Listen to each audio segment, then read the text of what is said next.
성경을 보다 보면 같은 이름이 많이 나오죠. 그리고 한 이름이 두 가지 이렇게 나온 경우가 참 많습니다.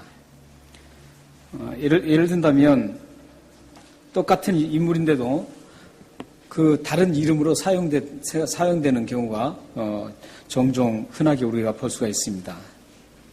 이를테면 그 열국의 아버지, 앞으로 앉으세요. 안내를 좀 잘 해주시면 좋겠습니다. 열국의 아버지라는 아브라함의 그 이름도 귀한 아버지라는 뜻을 가진 아브라함, 그냥 아브라함이 아닙니다. 아브라함. 그런 이름을 두 가지를 가지고 있고, 또 작은 자라는 그 바울의 이름은 또 하나님께 그 존귀한 하나님의 여호와께 구했다 이런 뜻을 가진 사울이라는 이름을 또 가지고 있습니다. 우리들이 지금 나누고 있는 여호수아도 마찬가지입니다. 여호수아도 두 개의 이름을 가지고 있습니다. 여호수아라는 뜻은 여호와는 구원이시다 이런 뜻입니다. 그런데 민수기 13장 16절 말씀에 보면 여호수아 이름이 또 하나 등장하는데 그 호세아라는 이름이 또 있습니다. 호세아 선지자가 있는데 이 똑같은 이름을 가지고 있습니다. 이 호세아라는 그 이름은 여호와여 구원하소서 이런 뜻입니다. 이렇게 인물들 사람뿐만 아니라 지역 이름도 두 가지를 사용할 때가 많습니다. 사람 이름도 두 가지를 사용할 때가 많은데 그 지역 이름도 두 가지를 사용할 때가 많은데 여러분들이 잘 아시는 그 광야 생활을 쭉 하다가 물이 안 나와서 반석을 쳤을 때 그 이름도 두 가지가 나옵니다. 다툼이라는 그 무리바라는 그 이름이 있고, 또 시험하다라는 그 맞사라는 이름이 같이 나옵니다. 그러니까 무리바나 또 맞사나 이거 똑같은 같은 그 지역 이름을 호칭을 하고 있습니다. 뿐만 아니라 우리가 잘 아는 시내산도 마찬가지입니다. 시내산도 원래 시내산은 무슨 뜻이냐면 가시나무 숲이라는 뜻입니다. 가시나무 숲이라는 뜻인데 또 다른 성경에 보면 이 건조한 뜻을 가진 호렙산이라고 또 얘기하고 있습니다. 그러니까 호렙산이나 시내산이나 똑같은 산입니다. 모세가 십계명을 받았던 똑같은 산을 시내산으로 표현할 때도 있고 호렙산으로 표현할 때도 있습니다. 오늘 말씀에 나오는 그 길갈이라는 그 지역도 두 가지 이름이 있습니다. 길갈이라는 그 뜻은 굴림이다, 굴린다 이런 뜻을 가지고 있는데 느헤미야 12장 29절에는 길갈의 집이라는 뜻을 가진 벳길갈이라는 그런 호칭도 나오고 있습니다. 그런데 오늘 성경에는 두 가지 이름 이상을 가진 그런 그 단어가 나옵니다. 두 가지 이름 이상인 세 가지 이름을 가진 단어도 나옵니다. 오늘 19절 말씀해 보시면 19절 말씀해 보시면 첫째 달 11일에 백성이 요단에서 올라와 여리고 동쪽 경계 길갈에 진침해. 여기 첫째 달이라고 지금 되어 있는데 원래 옛날 성경에 보면은 정월이라고 되어 있습니다. 정월. 네, 지금 이제 좀 더 쉽게 해놨죠. 1년의 첫째 달을 정월이라고 하는데 우리도 그러죠. 정월이라고 그러죠. 네, 정월이 있는데 이 정월은 다른 성경에 보면 아비벌이라고 나옵니다. 아비벌.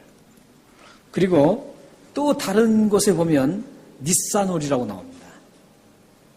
니산월. 그러니까 정월, 첫째 달, 그리고 니산월, 아비벌. 이렇게 첫째 달은 똑같으니까 세 가지의 그 달 이름이 똑같이 나옵니다. 그러니까 성경을 쭉 보면 이런 단어가 이 달 이름이 쭉 나오면은 니산월과 아비벌은 똑같은 그런 달이구나. 정월도 똑같은 달이구나. 첫째 달도 똑같은 것이구나. 이렇게 여러분들이 아시면 됩니다. 우리 지금의 달력으로는 이것은 유대인들의 달력입니다. 달력인데 지금의 우리 달력은 3월 중순에서 4월 초 사이를 그렇게 얘기하고 있습니다. 그런데 이 니산월은 아비벌은 언제부터 이 아비벌 첫째 달로 정했느냐면 애굽에서 구원받고 나올 때, 애굽에서 구원을 받은 이후에 이제 유월절을 지냅니다. 유월절을 지내는데 유월절은 애굽의 그 사탄의 세력에서 이제 건짐을 받는 그런 표징입니다. 그래서 예수 그리스도의 피로 이제 구원을 받는 그런 모형입니다. 근데 그 유월절이 언제냐면 이 아비벌, 첫째 달입니다. 정월. 그때부터 지금까지 이스라엘 백성들이 애굽 달력을 사용하고 왔었는데 그 애굽 달력을 다 버리라는 겁니다. 이 세상 달력은 다 버리고 하나님이 구원하셨던 그 순간이 이제 1년의 첫째 달로 잡으라는 것이죠. 그래서 그때부터 이제 이스라엘 백성들은 그 첫째 달을 다른 애굽 달력 다 버리고 지금의 이런 달력도 사용하지 않죠. 유대인들은. 지금도 유대의 달력은 첫째 달이 아비벌이에요. 3, 4월 달이 1월이에요. 그들은. 그래서 그 하나님께서 구원해 주신 그날, 그때가 우리에게 1년의 첫째 달로 잡는 겁니다. 그리고 역사의 시작으로 잡는 거예요. 그래서 이 이스라엘 백성들은 그 첫째 달을 아비벌이라고 했습니다. 그러니까 구원받은 날, 애굽으로부터 받고 하나님 앞에 유월절을 드려서 이제 구원을 완성했던 그날을 이제 기념하는 날입니다. 그러니까 새로운 카렌다를 사용하게 되는 거예요. 그런데 이렇게 사용하고 쭉 왔는데 이제 이스라엘 백성들이 하나님 앞에 되게 못된 짓을 많이 하죠. 우상숭배를 많이 하죠. 그러자 하나님께서 징계를 하십니다. 심판을 하세요. 심판하는데 어떻게 심판하냐면 주위의 그 강대국들이 이스라엘을 침범해서 그들을 아주 초토화시켜요. 그리고 포로로 잡아갑니다. 특히 바벨론이 그 아주 중심축입니다. 그래서 그 바벨론이 이제 포로로 잡아가서 다시 기환을 합니다. 근데 바벨론 시절에는 그 아비벌을 무슨 날이라고 불렀냐면 니산월이라고 불렀습니다. 니산 자동차 있죠. 니산월. 근데 그렇게는 그거하고 좀 틀린 말이지만 이 히브리에서는 니산월이라고 합니다.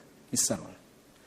그래서 이 니산월이 이제 니산월로 포로 이후에는 유대인들이 아비벌도 사용하고 니산월도 같이 사용하는 겁니다. 그런데 그렇기 때문에 이 정월이라든지 니산월이라든지 아비벌, 첫 달 이런 모든 것들을 여러분들이 똑같이 보시면 됩니다.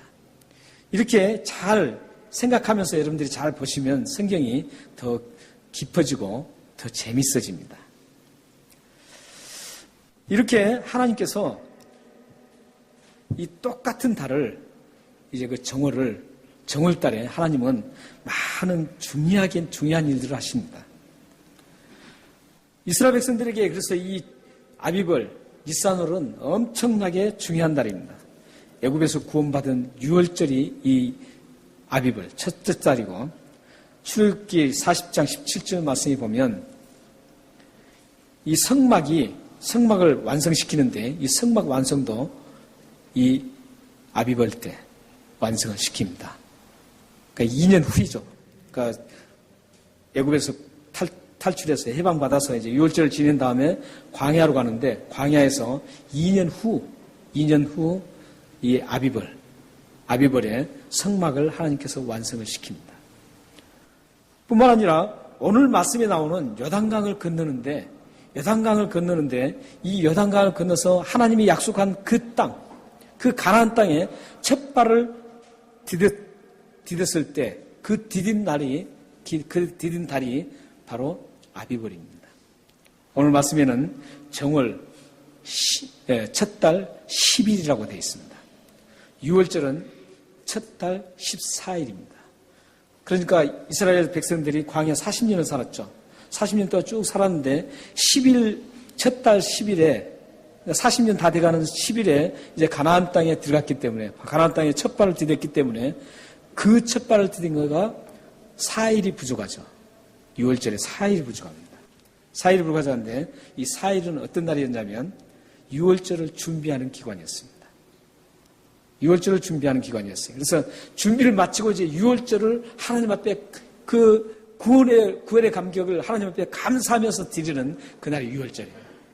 하나님은 참 오묘하게 이 세상 역사를 그렇게 잘 맞춰서 가는 겁니다.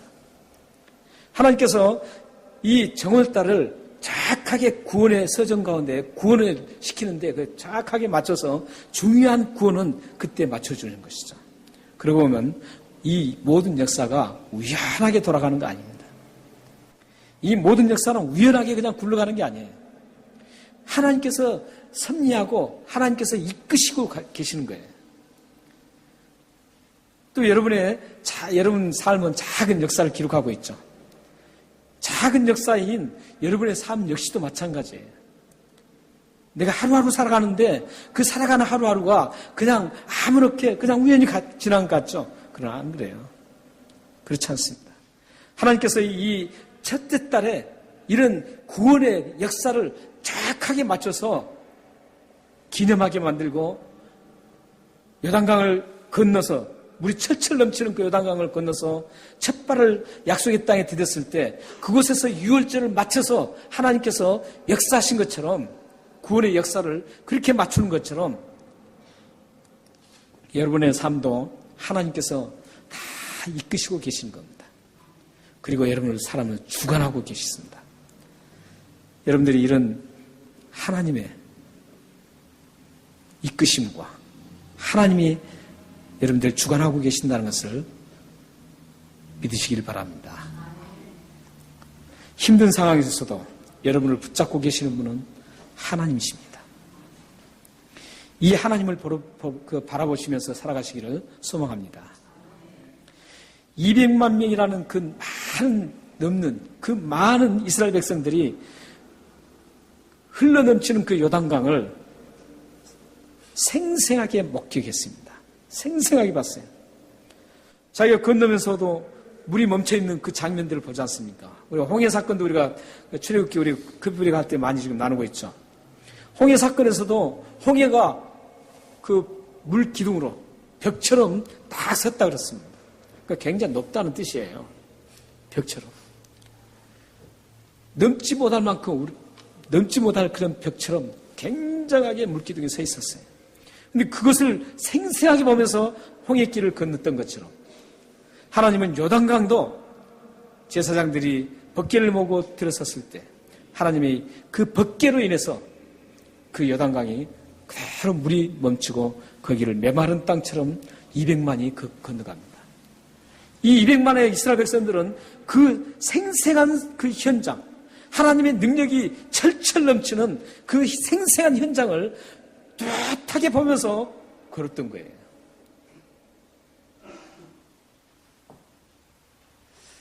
그런데 이렇게 생생하게 걸었을 때 걷고 나서 이제 길갈에 이제 약속의 땅 가나안 땅에 건너서 길갈에다가 진을 치면서 그들이 해야 할 일이 있었습니다. 그들이 해야 할 일이 20절입니다. 20절 한번 다 같이 읽겠습니다. 시작. 여호수아가 요단에서 가져온 그 12돌을 길갈에 세우고 12돌을 길갈에 세우는 겁니다. 12돌을 어떻게 해서 가져왔냐면은 저 5절에 보면은 어깨에 메고 한 지파에서 한 사람씩 12지파에서 한 사람씩 뽑아서 12명이 그 돌을 맸습니다. 그러니까 돌이 상당히 컸다는 의미입니다. 작은 돌 이런 걸 주워가지고 하는 게 아니라 이렇게 끙끙거리고 가장 힘들게 짊어지는 힘든 것은 어깨에 맵니다. 이렇게 앉는 것도 아니고 어깨를 매죠. 한 사람이 가장 그 힘든 것을 가져가는 것은 어깨에 메고 갑니다. 그렇기 때문에 그 돌은 상당히 컸다고 생각합니다. 그래서 그 지파 중에서 어린아이를 시켰겠어요? 그 지파 중에서 아주 비실비실한 사람 안 시켰겠죠. 간장하고 또 그 돌을 가지고 올 수 있는 그런 사람을 시켰을 겁니다. 그렇기 때문에 그 돌들은 상당히 컸을 거라고 생각합니다. 그 돌들을 어깨에 메고 이제 도착한 길갈에다가 세우는 겁니다. 이 돌을 세우는 이유가 20절에서 23절에 나와요. 네, 제가 읽어드리겠습니다. 여러분들 눈으로 한번 들어주십시오. 돌을 세운 이유가 20절에서 22절입니다. 23절까지 나옵니다. 이스라엘 자손들에게 말하여 이르되 후일에 너희 자손들이 그들의 아버지에게 묻기를 이 일 도들은 무슨 뜻이니까 하거든 너희는 너희의 자손들에게 알게 하여 이르기를 이스라엘이 마른 땅을 밟고 이 요단을 건넜음이라. 너희의 하나님 여호와께서 요단물을 너 앞에서 따르게 하사 너희를 건너게 하신 것이 너희의 하나님 여호와께서 우리 앞에 홍해를 말리시고 우리를 건너게 하신 것과 같다나이다. 무슨 말입니까? 여기 보면은 지금 이 도를 세우는 이유가 하나님께서 이 요단을 하나님의 능력으로 이 요단을 건넜다. 우리가 하는 건 아무것도 없었다. 이걸 지금 후손들에게 전수시키라는 거예요. 전수시키는 거예요. 세월이 지난 후에 그 생생한 현장을 보지 못했던 그 후손들에게 돌만 보는 거예요. 돌만 보는데 그 돌을 보면서 이 돌이 무슨 돌입니까? 이렇게 물었을 때 그 요단물이 철철 넘치는 요단강 물을 하나님의 능력으로 하나님께서 메마르게 해서 이것을 건넜다. 그렇기 때문에 그 하나님이 지금도 너희들과 함께 하시는 그 하나님이다. 이걸 전수시키고 계속적으로 그렇기 때문에 너희들이 이 하나님만 의지하고 하나님을 인정하고 살아라. 이런 뜻으로 지금 이 도를 세웠다는 겁니다. 사실 이런 역할을 하는 것이 어른들이고 부모입니다. 오늘 우리 어버이주일이죠. 어른들이고 부모들은 이런 역할을 해야 하는 거죠. 자녀들에게 재산을 많이 물려주려고 노력하는 게 아니라 자녀들 공부 좀 잘하게 만들어서 출세시키려고 그런 게 아니라 자녀들에게 무엇을 우리가 가르쳐야 되는가, 전수시켜야 되는가를 우리는 이 본문 속에서 정확하게 여러분들이 그 인식을 하고 새겨둬야 됩니다. 부모님들이 출세를 위해서 처세술을 가르친다든지 또 돈 모으는 방법을 무의식 중에 계속적으로 그런 모습을 보인다면 아이들은 어떻겠어요? 아이들이 돈을 벌려고 눈이 뒤집어지는 거예요. 내가 돈을 이렇게 번다 이런 방법을 가르쳐주지 않더라도 살아가는 그 모습이 돈 벌기 위해서 발버둥 치는 그 모습을 아이들에게 자녀들에게 보여준다면 그 자녀들은 다음에 그대로 나도 어떻게든지 돈을 벌어야 되겠다 이렇게 가는 거예요. 또 출세하기 위해서 처세술로 수단 방법을 가르치지 않고 그렇게 살아가면 그 아이에게 가르치지 않더라도 그 아이는 그 부모의 모습을 보면서 어른의 모습을 보면서 그대로 자기도 출세하기 위해서 어떤 처세술을 불고 어떻게 이런 아주 머리를 쓰게 되는 것이죠. 부모님들이 오늘 이 말씀처럼 어른들이 자녀들에게 아이들에게 우리가 가르쳐야 될 것은 능력의 하나님, 우리는 도저히 할 수 없는 것들, 그 하나님이 우리를 다 이끄시고 우리를 주관하고 계시고 우리를 구원시키시고 구원 이후에도 우리를 계속적으로 붙들고 가시는 그 하나님, 이끌고 가시는 그 하나님을 아이들에게 심어줘야 되는 거예요. 돌기둥을 세웠어요. 돌기둥만 세웠나요? 그래, 돌기둥 너희들 세웠으니까 그래, 하나님께서 이렇게 했단다. 이게 아니에요.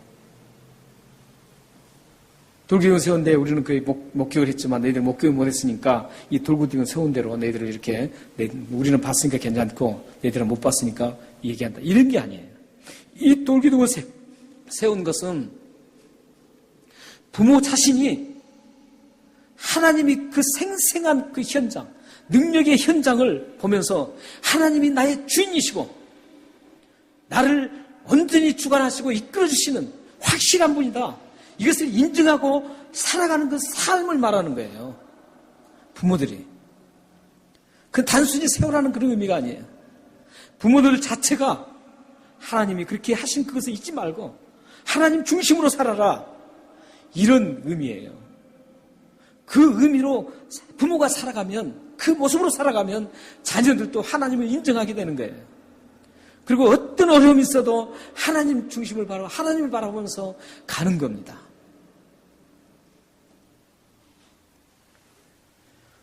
이렇게 여러분들이 잘 기르시면, 아이들을 이렇게 기르면요, 효도하지 말라고 해도 효도 잘합니다.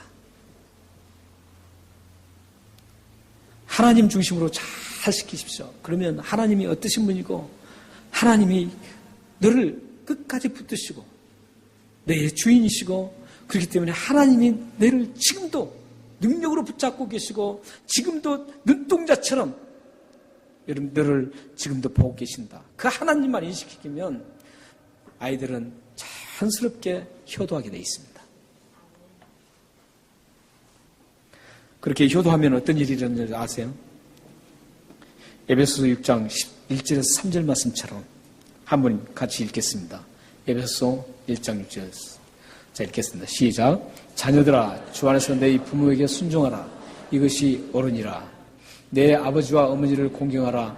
이것은 약속이 있는 첫 계명이니 이로써 내가 잘되고 땅에서 장수하리라. 잘되는 방법 가르칠 필요가 없어요.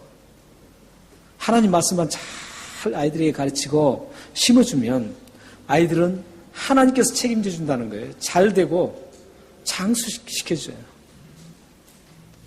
이 말씀 믿으세요? 앞으로 우리 자녀들에게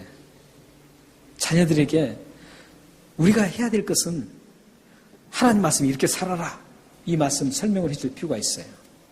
그리고 설명해서 끝나면 안 되는 거예요. 돌만 세우면 안 돼요. 그 돌을 세운 그 이유, 내 삶이 그 돌을 보면서 하나님의 주권을 인정하고 어떤 어려운 상황에서도 내가 하나님 중심으로 가는 그 모습을 아이들에게, 자녀들에게 보여준다면 그 아이들은 자연스럽게 부모에게 순종하고 효도하게 되어 있습니다. 그러면 자연스럽게 아이들은 아주 잘 복을 받는 삶을 살고 또한 이 세상에서도 건강하게 하나님의 영광을 드러내면서 살 수가 있습니다. 여러분들, 이게 첫째예요. 공부시키는 게 첫째가 아니라고요. 돈 많이 물리신 게 첫째가 아니에요. 하나님이 어떠신 분인가를 가르치고 하나님이 너의 주인이시고 너를 완전히 이끄시고 너를 책임져 준 분이다. 그렇기 때문에 너는 하나님을 인정하고 살아라. 어떤 일을 만나도 하나님을 잊지 말고 하나님 중심으로 살아라. 이것만 가르치면 된다고요. 이거 안 가르치고 다른 거 아무리 가르쳐봐야 그 아이는 행복하지 않아요. 여러분 자신도 마찬가지입니다. 여러분 자신도 내가 돈 많이 벌어도 소용없어요. 출세를 해도 소용없어요. 사실 지난주에 우리 교회에 누가 온 줄 아세요? 전직 한국 국방부 장관이 왔습니다. 모르셨죠? 네. 이준 국방부 장관이 지난주 우리 교회 예배에 참석했습니다. 그리고 두 분이 참석했는데 한 분은 국방대학 교수님이 참석했습니다.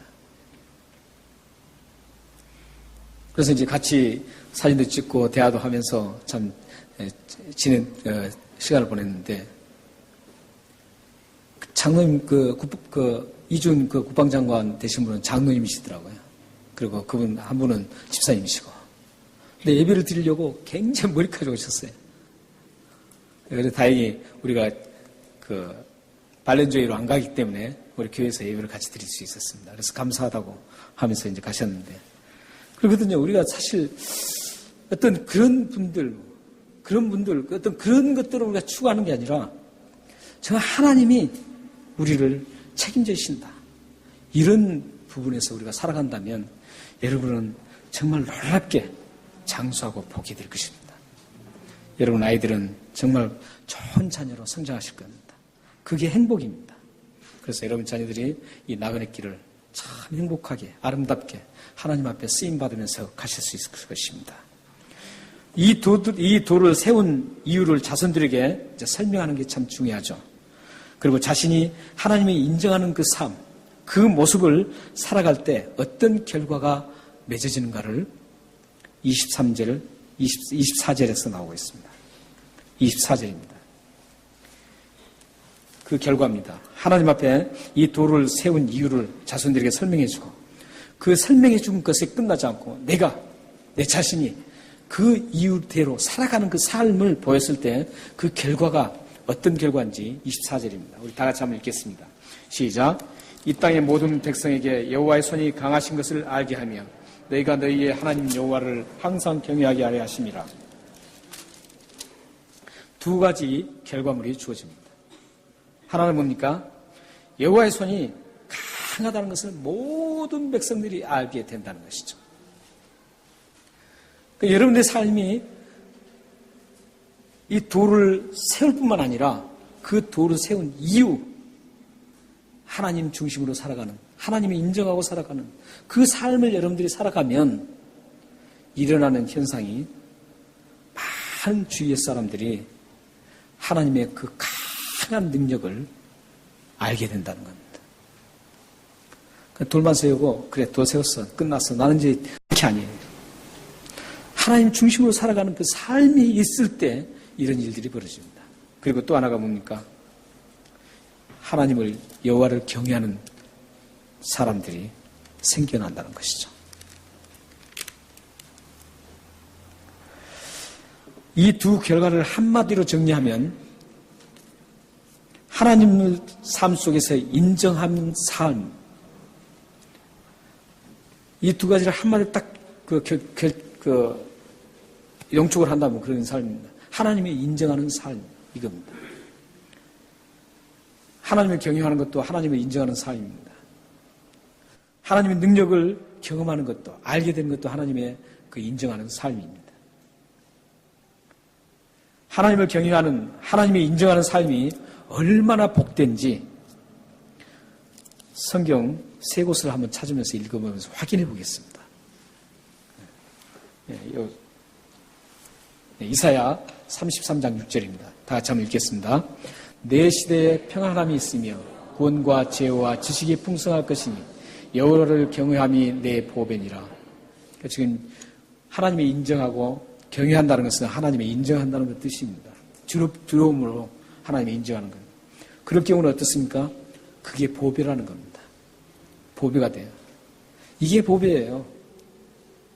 진주, 다이아 이게 보배가 아니라 이게 보배입니다. 하나님을 경외하는 것이 보배예요. 또 보겠습니다. 시편 34편 9절에 10절입니다. 다 읽겠습니다. 너희 성도들아 여호와를 경외하라.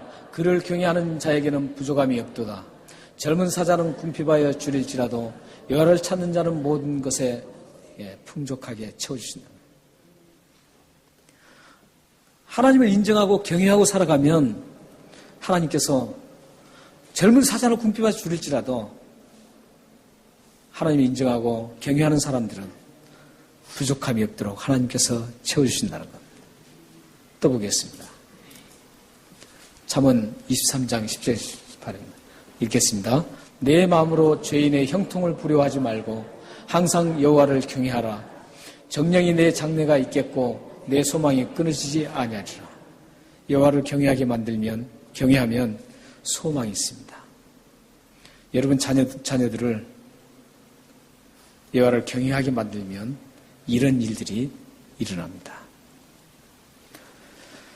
사랑하는 성도 여러분, 바울은 이 돌을 세우는 삶을 갈라디아서 6장 17절에서는 이렇게 얘기합니다.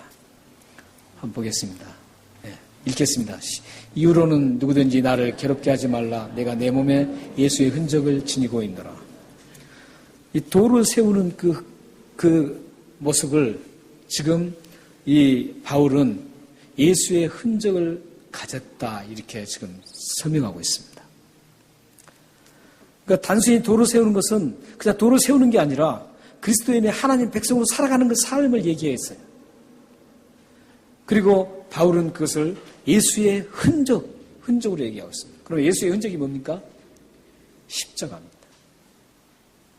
십자가예요. 형통하고 축복이 아닙니다. 십자가입니다. 십자가는 뭐예요? 죽음입니다. 십자가는 희생입니다.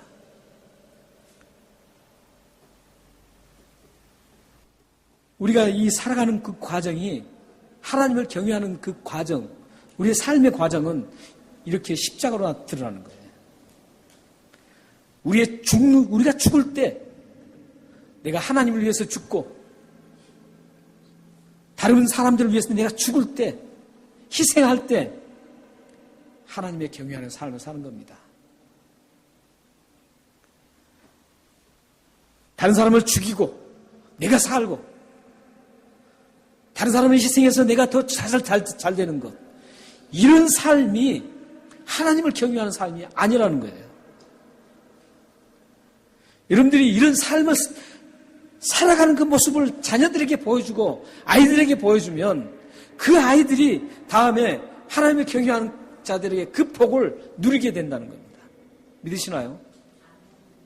사랑하는 여러분들의 삶에, 여러분 자녀들의 가정에 하나님을 경외하는 이 진실한 죽음의 삶, 희생의 삶이 이루어져서 하나님이 주시는 그 놀라운 복들을 누리고 살기를 주님의 이름으로 축원합니다. 기도하겠습니다.